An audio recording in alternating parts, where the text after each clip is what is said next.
Do you feel that you are a leader or a follower? I want to begin by telling you that you have leadership qualities within you. And very often, they're not being actualized. There's a big misnomer, a mistake made. People think leaders are born or made, they have certain qualities and certain virtues. That may be true, but the fact of the matter is that there's a leader within each one of us. Everyone has within them something unique to contribute. So please join me in the 7th and last part of our series, 7 Weeks to a Better You. Leadership. And it's all connected to another word that is important to always remember. The word is called dignity. It's more than a word.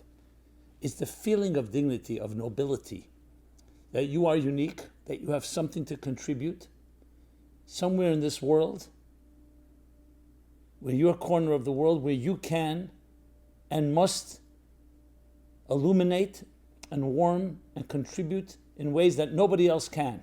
And that makes you a true leader. Please join me.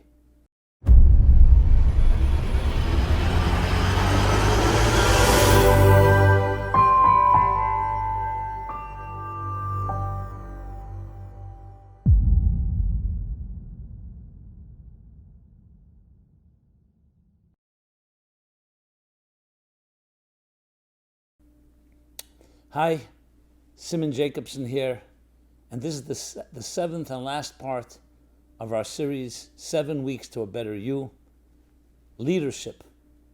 This program is dedicated in honor of Cyril Gulassa and her new venture, Rise, mentoring women to start their dream businesses and rise to their fullest potential. So after we've gone through 6 weeks of the 7-part series, 7 Weeks to a Better You, the 6 weeks covering the 6 features, personality, character traits, love, discipline, compassion, determination, humility, bonding, connection. And now we come to the 7th part, which we're calling leadership. But really I would also associate it with dignity, nobility, a sense of majesty. Now this is a very interesting and maybe the most important of all the 7, and that's why it comes at the culmination. Why?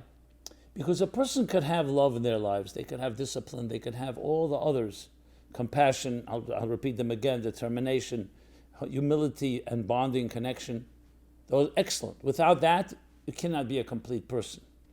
But if you don't have dignity, if you don't sense that you have something unique and special, something to contribute, that you and only you can contribute, then those attributes ultimately will not truly be actualized.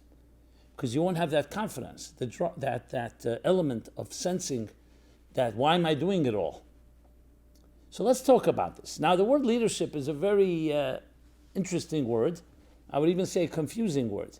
Because for many people, they think leadership, okay, they think in terms of political leaders, business leaders, academic leaders, religious leaders, sports leaders. You know, there's some people who just have that quality. They evoke a sense of authority. I should say they project a sense of authority. They evoke a sense of respect. And they know how to lead. While it's true that not everybody is a leader in a community or a leader of their particular corporation or entity or organization or whatever the entity we're talking about, but what we're going to learn here is that you have, as a birthright, an inherent part of you that is called in Hebrew malchus, that you're a king, you're a queen, you're a prince, you're a princess. You have something that is absolutely leadership quality. And it's not a matter of how many people you lead, it's a matter that you have something to lead and give, not just to take. So if you ask the question, are you a leader or a follower? Many people say, so it's not so comfortable to say I'm a follower, but many will say I'm a follower.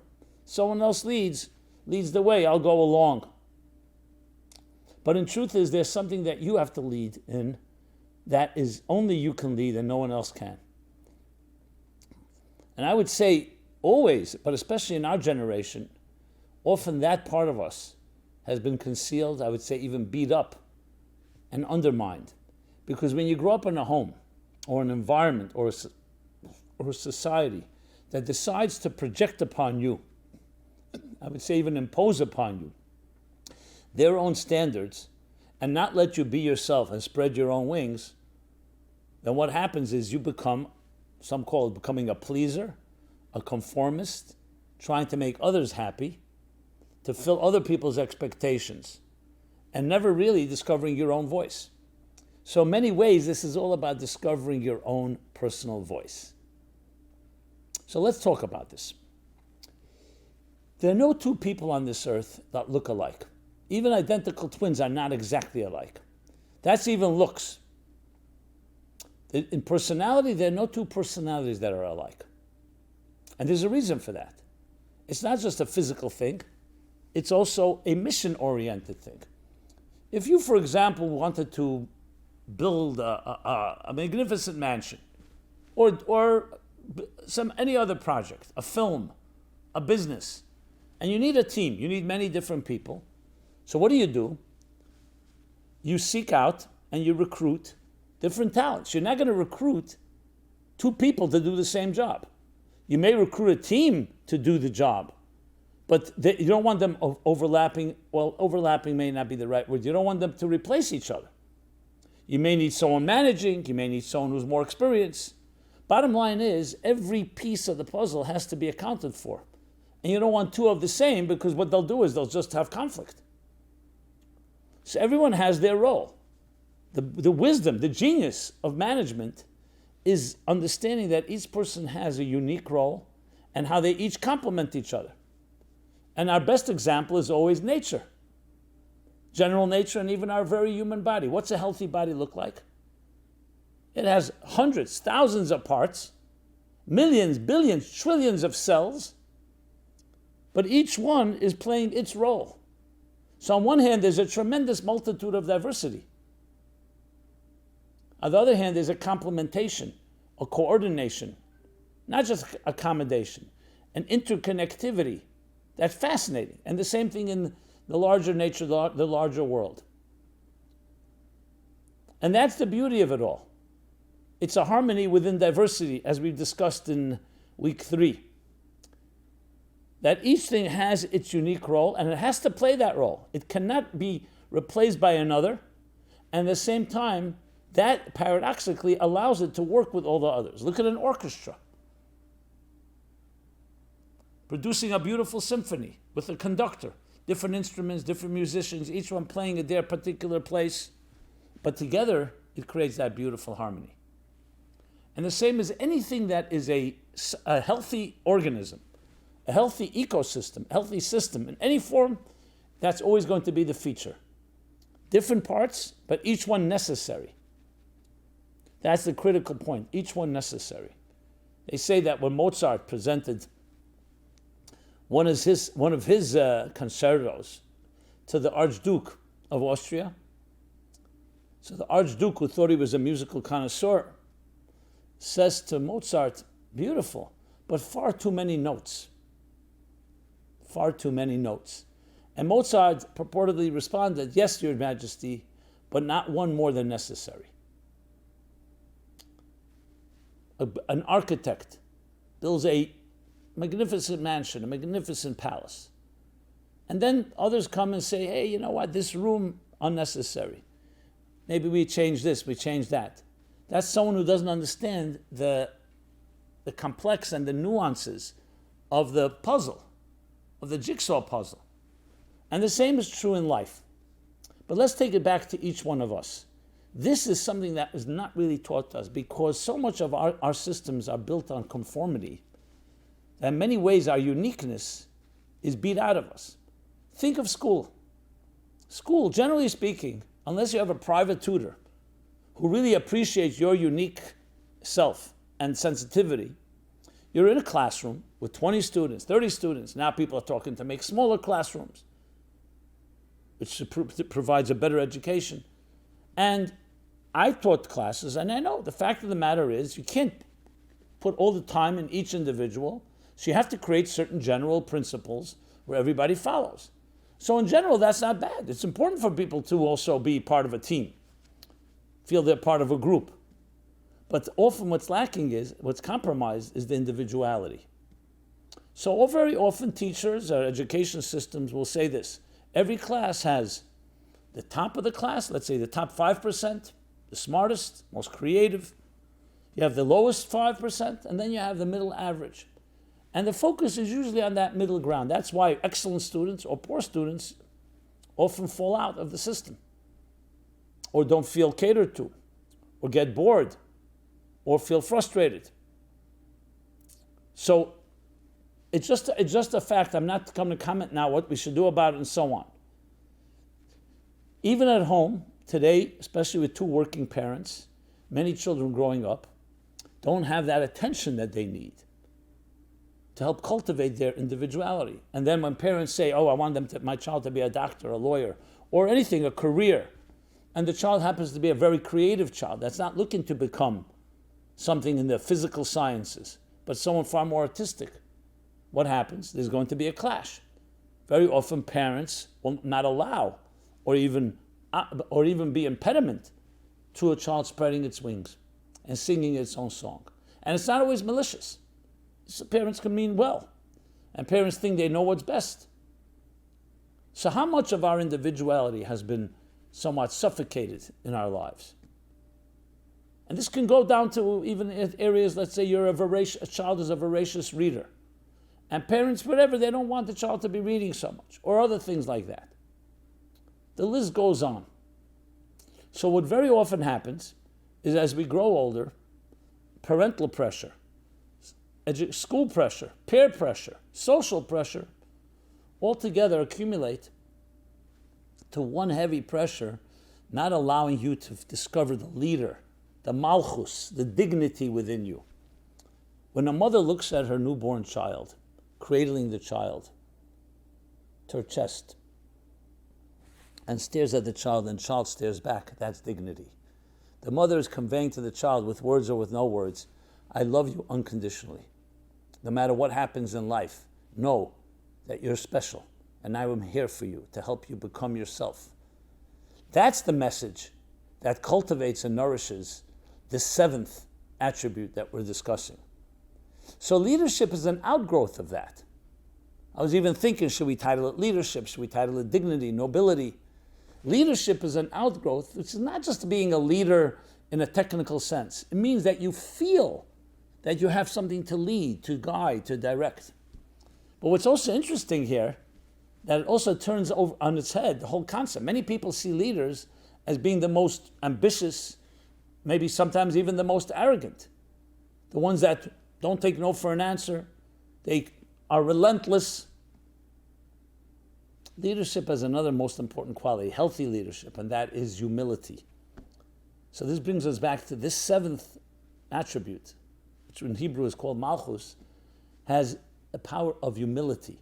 Now, even though we associate humility with Hoid, which was week 5, and we'll talk about that a little later when we talk about the Hoid, the humility within leadership, but malchus is identified not by the quality of humility, but it defines the very essence of being a leader. Now you'll say, 1 second, a leader needs to have the opposite.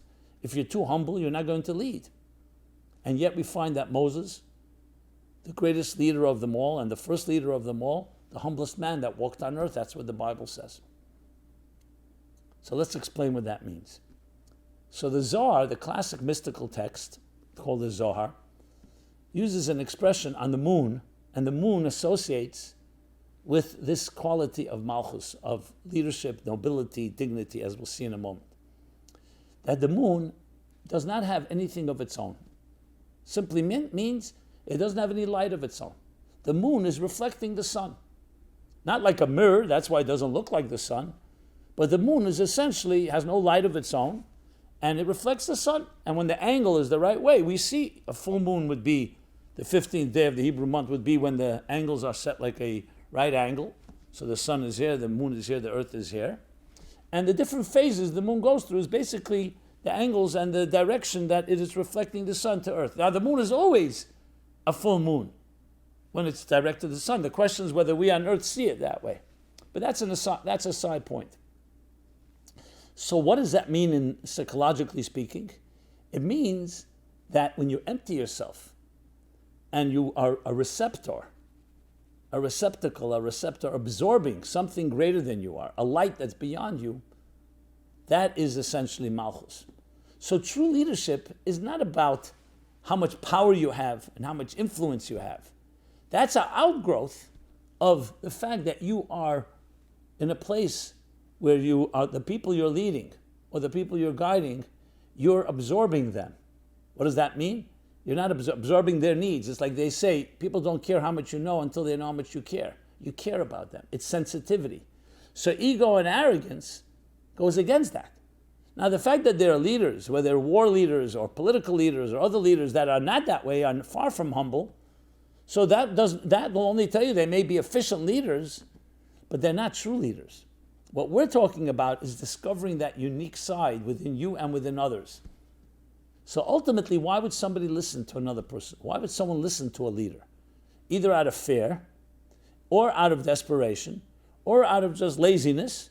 I don't know what to do, so I'll let someone else just lead, the herd mentality attitude.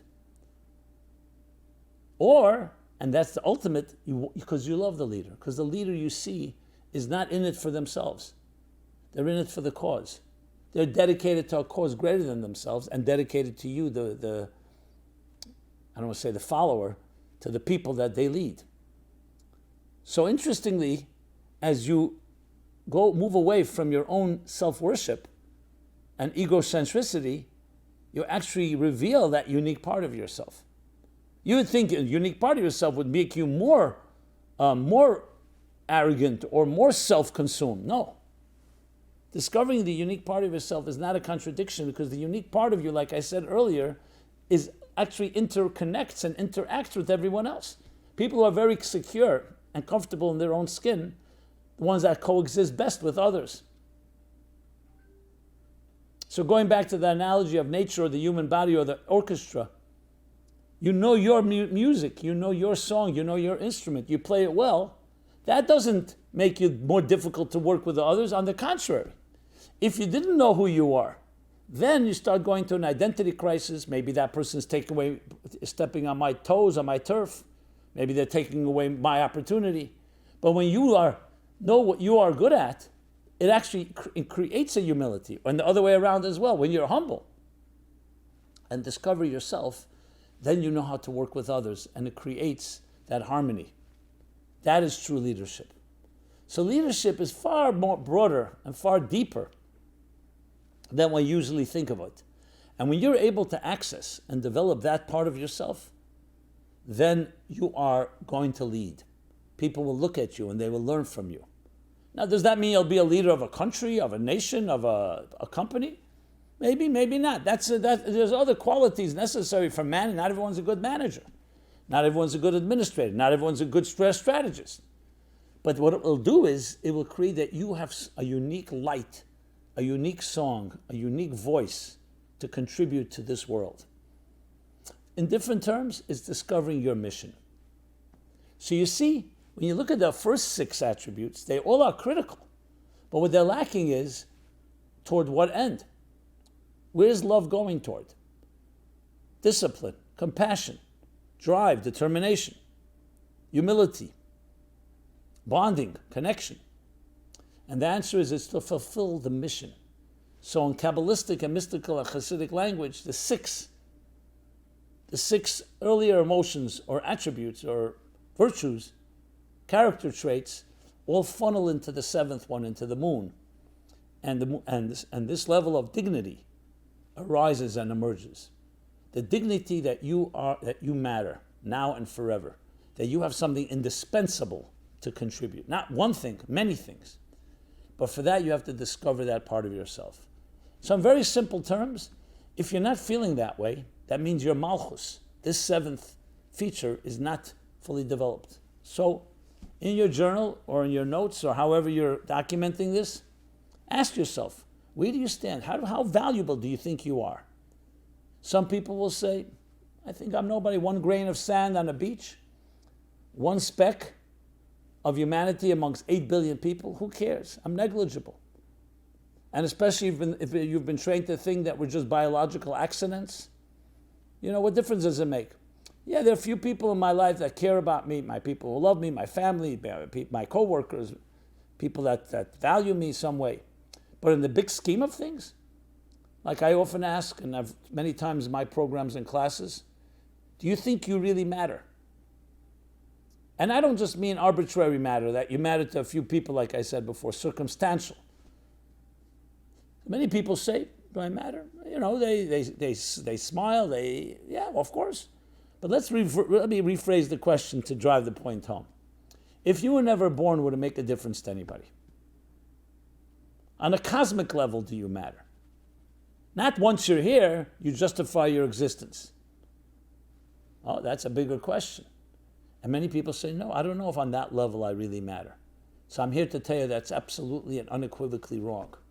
The malchus within you, the seventh quality, the dignity, the nobility, the leader within you, dictates that you absolutely matter. And not just to you, but to the entire existence, to the entire universe, to all people, to the entire cosmos.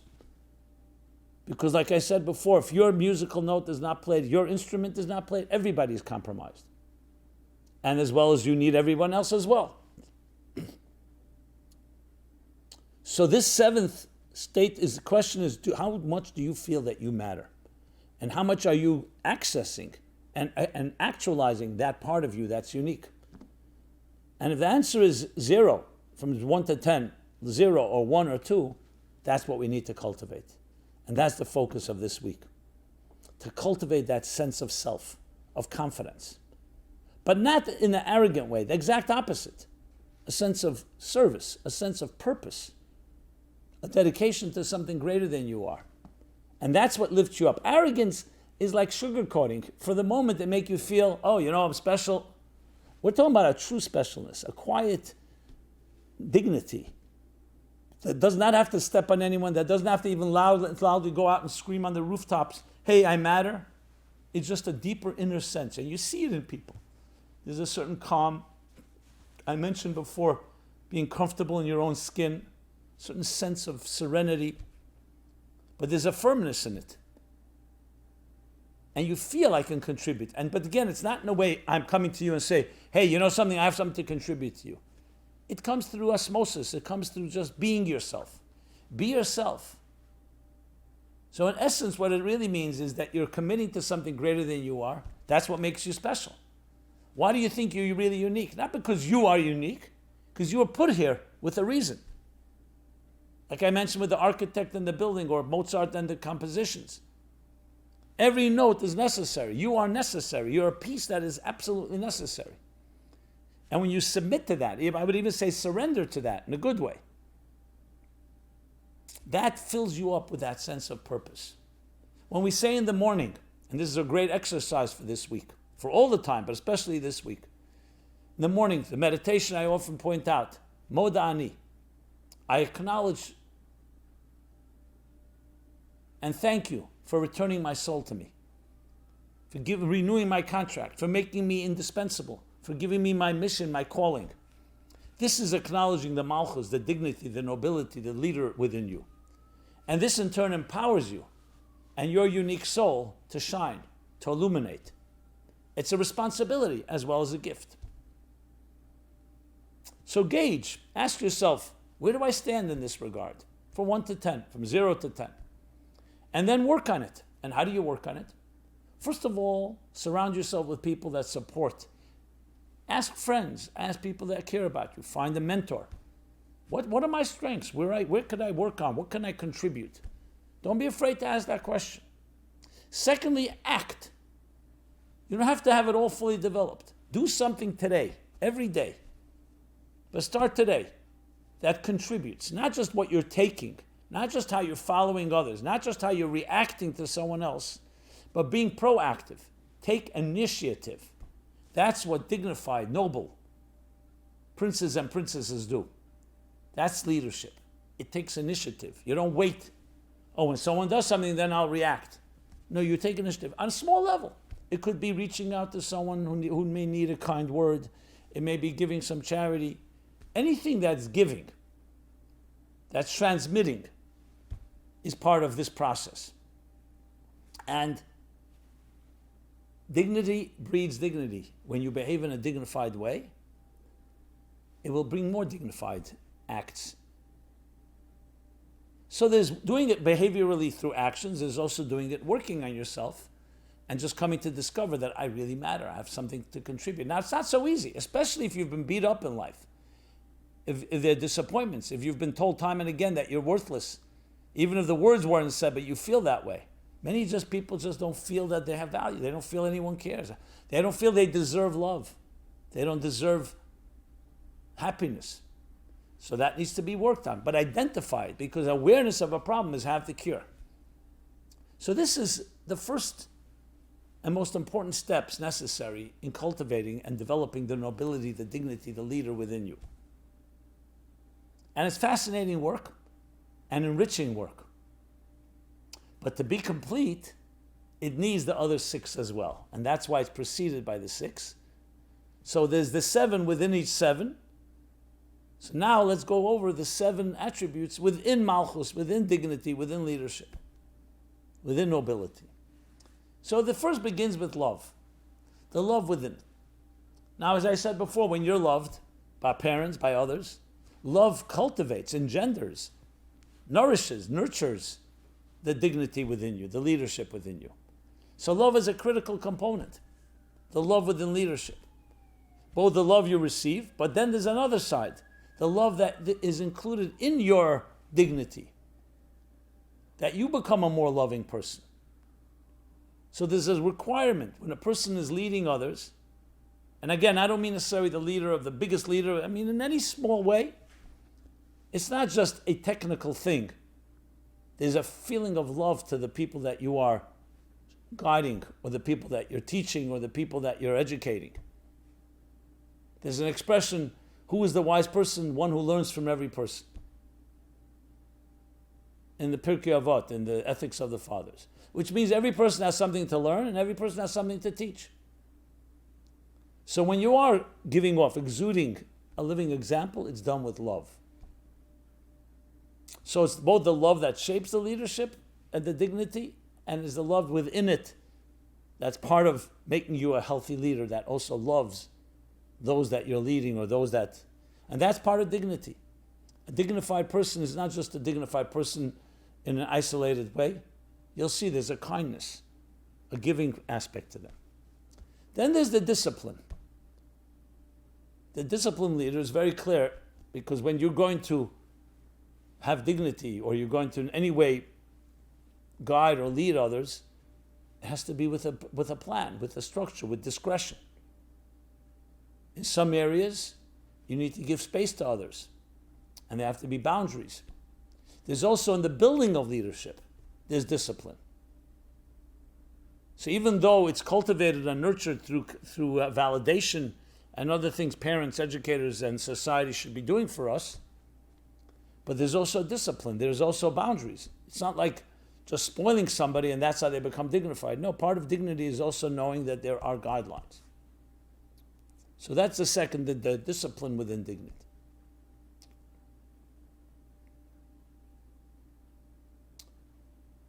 The third is the compassion. As we've discussed, compassion is much different than kindness and love. Compassion is a sense of empathy, a sensitivity. That's deeper, just that you care, but there's an empathy, identifying deeply with those around you. You'll see every dignified person, every person who has that type of noble side to them, there's someone that you can speak to. You feel that they're there for you. Now, obviously, everybody has their schedules and times, but I mean to say, qualitative, they're not self-contained. And the same the other way around. The compassion needed to help shape leadership. Good leaders, in the context that we're discussing, were always products of compassion around them. Compassionate teachers, compassionate parents, compassionate friends. Then comes the drive and determination, which I think is almost obvious, because you'll need that. There are times that there'll be impediments. There are times you may feel not so dignified. may feel that you don't have what to contribute. So you need to have that determination. But a determination doesn't have to be loud and aggressive. It just means that you don't give up. You see, that's a quality that you find in all leaders, especially the leaders that we're talking about. There's a certain quiet fortitude. And sometimes, frankly, it's not so quiet. If they need to demonstrate it through expression, they will do that. They will not let obstacles and impediments block the way of getting what needs to get done. But then comes the next side, the humility within it. Because a leader can sometimes feel that the end justifies the means, and just let's drive ahead, let's bulldoze. No, there's a humility. Like we said before, the true leader is like Malchus, like the moon. It's absorbing something greater. It's not about you. It's that the cause demands it. And the cause demands the fortitude, the tenacity, determination of Netzach, great. But there are times that needs yielding. It needs flexibility, the flexibility within the dignity and within the leadership. And then finally, not finally, two more. The sixth is Yesod, the bonding, the connection. A good leader connects with those around them. They know how to connect. They know how to find that bond, that they relate, that you feel the person relates to you. And leadership is not something temporary and or temporal and impermanent. There's a certain permanence to it. And that's also the yesod, the connection within leadership.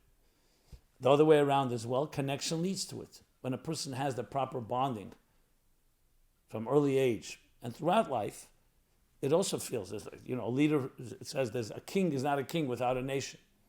So the people you're leading also need to connect with you as much as you need to connect with them. And in general, it's about a more permanent and a full eternal type of perpetual connection that is so much part of this leadership. So there you have, my friends, the seventh and the final of the spectrum of the seven emotions, emotional attributes, going from chesed through malchus.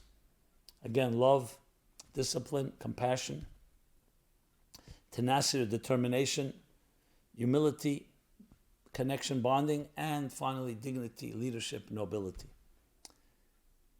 So in each of the seven within the seven, and the seventh, of course, is the mobility within nobility, I should have mentioned, which is what we began with, analyzing the very dignity that where do you stand with that? So when you mark it down, you should ask yourself that question. How much love is there in the dignity? How much discipline? How much compassion? Again, from 0 to 10. And the same with the next three. Determination. Are there areas where you give up, where you retreat, or you get weak? Humility, where does that stand? And finally, the connection and the nobility within nobility. And if you evaluate that and give yourself a report card, you'll get a nice picture, a good diagnosis of where you stand, and then you can say, okay, here are the areas I need to strengthen. Some people may have very strong love within that dignity, but they may not have the proper discipline, or the other way around, and the same with the others. So my most sincere hope is that I did justice to this eloquent and ancient, timeless, but also timely system that can help us all become a better you. And with this, we conclude this 7-part series, 7 weeks to a better you. All of these programs can be found at meaningfullife.com. This has been Simon Jacobson from the Meaningful Life Center. Love to hear your feedback, your thoughts. And please share. Pay it forward. Share it with others. And together, let us build that symphony. But at the same time, may each of you discover those 7 qualities within yourself. Learn to refine them, to enhance them.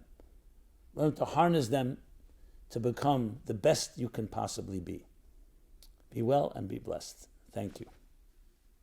This program is brought to you by the Meaningful Life Center.